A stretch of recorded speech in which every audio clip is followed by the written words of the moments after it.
Okay guys, I'm back with sort of an update video on the chicken coop. I may repeat myself on some of these things. I'm not sure what I said in the last video, but just bear with me.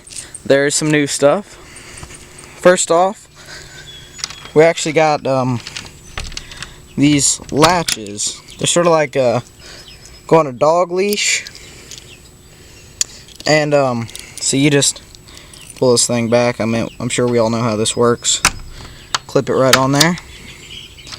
Now the idea for these, I forgot what they call it. I think they're called eye bolts. You tie some of the like trot line or bank line material to the end of the dog leash hook, and then you run it to this eye bolt. So that way, when you come up here to feed and water or to gather eggs or whatever, you just take this off and it just drops down. It's just hanging there. That way you can't lose it or drop it. It's just there. So some more things I may cover.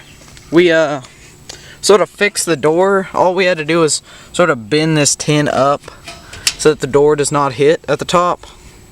So that turned out pretty good.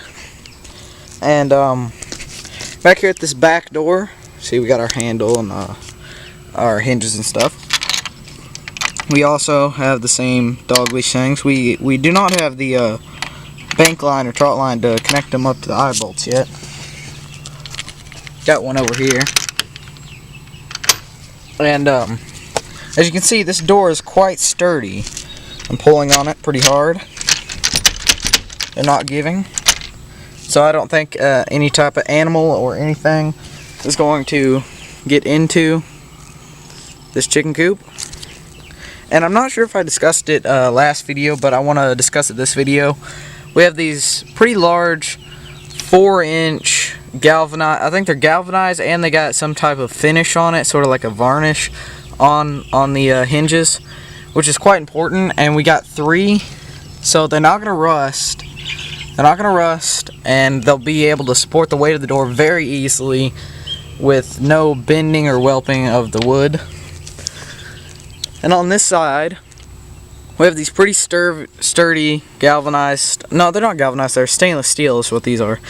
Stainless steel 3-inch hinges here and here at the bottom. And that holds the door pretty good. That way it's not going to bend. And once I open this, we have a surprise kind of in there, so I'm not going to open it yet, but once I open this, you'll see that this door is not framed in, yet it doesn't bend down or anything like that, so that's pretty good. We didn't have to frame it in at all.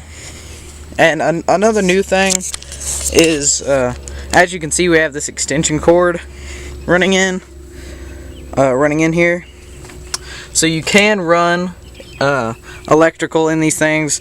We could have made it so that there's a place to run electrical, but we don't need electrical all the time, electricity in here. So so we just run it up underneath this tin. There's some gap, so you can run it underneath there. And really the new thing is we have 6 holes here.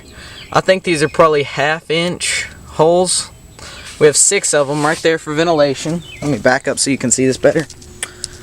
Sorry for the shaky camera, guys, but there's just 6 small holes there. I think they're about 1/2 inch or 1 inch. And that'll give light and ventilation to the chickens.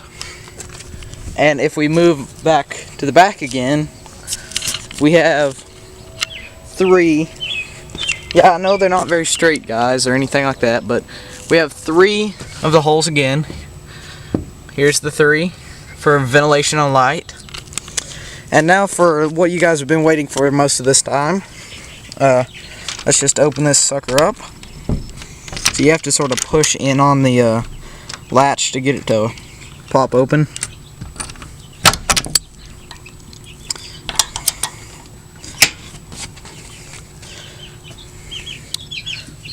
So yes, guys, we do have chickens now.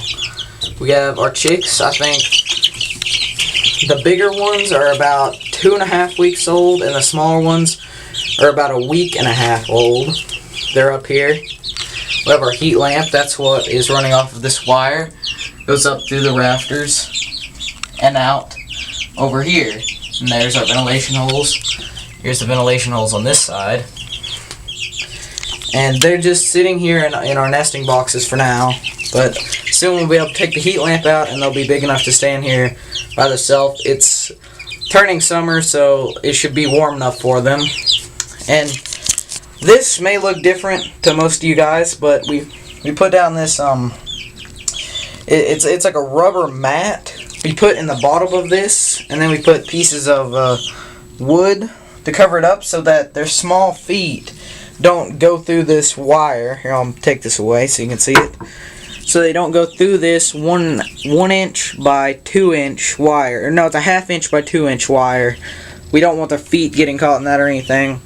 So while they're still little, we just put this here, and we put boards in all the corners to make sure that nothing happens, so that they don't get stuck in it or anything. And then as you can see here, we have these 2 1-gallon waterers, which will soon be replaced by a big 5-gallon hanging feeder that I said will be hanging either from this rafter or one of these other rafters. It'll be hanging there, and we'll also have a big feeder. But for now, we just have this little sort of tray feeder. I'm not sure what they're called. It's a metal feeder. You can buy them at Tractor Supply or whatever. They're for chicks. So we have that, which is the starter feed in there. We're getting ready to switch them over to the normal feed, or sort of a mix in between. And that's I'm pretty sure that's no wait, that's not all I want to say. I wanted to show you guys how this door is not framed in. There's nothing up here. This is just some small 1/4 inch plywood. Here it's all treated. All the plywood's treated. But as you can see, I'm pressing down on it pretty hard, and it's not bending or anything like that. See, I'm pulling down on the handle. It's not bending, nothing like that. So you don't really need to frame in these doors. And some of you may be asking how we sort of got these hinges to work when we have a 2x6 behind it and stuff like that. So I'll show you how those work. This is kind of like the redneck way of doing things, but we took it's a wood chisel, I'm pretty sure is what it's called, and we just sort of chipped out the wood back here because this 2x6 isn't really supporting any weight. It was just a nail this plywood to, and as you can see, we just have barely any of these hanging out. I'd say that's 1/4 inch, maybe at the most, of these screws hanging out the back. So we just chipped this out so that they can go down in there. Same thing on the back here. I meant on the bottom, and on the back it's the same thing with them. It's not very dangerous or anything because you're never going to be touching that, so it doesn't really matter that the screws are like that, but it should be fine. And yeah, that's I'm pretty sure that'll wrap it up for right now, guys. I'll be making more update videos as the chickens progress, and or if anything pops up that I need to tell you guys about, or show you any changes, improvements. We still don't have the bottom wired in or anything. We did make a change to the bottom here. We're now going to, I have no idea if I said this in the last video or not, but we are now going to put a piece of plywood up down here instead of the wire, so we can take it off to sort of clean out down here. And we do not have this wired up yet. We don't have it fenced in, but yeah, we got our plywood sitting there, but we're gonna get that done eventually, soon. And another thing I want to mention, it's been raining a lot for the past few days. This tin roof here, I don't know if you guys can see that, but this tin roof has not leaked at all, and that's very good. And also, this is untreated plywood with treated decking that's sort of sawed up and nailed on here for the ladder, as I showed last time, to go up into the chicken coop when it's finished. Has not had any problem with this rotting or anything like that out here in the rain. It's been raining a lot. Still just as sturdy as when we put it up here. And yeah, so that's held up pretty good. And now all that's left is to fence in the bottom of it and fence in this area out here. Sorry for the camera not focusing right now. I don't know what's the problem, but Yeah, that's pretty much it for now, guys. I'll see you with the next update video.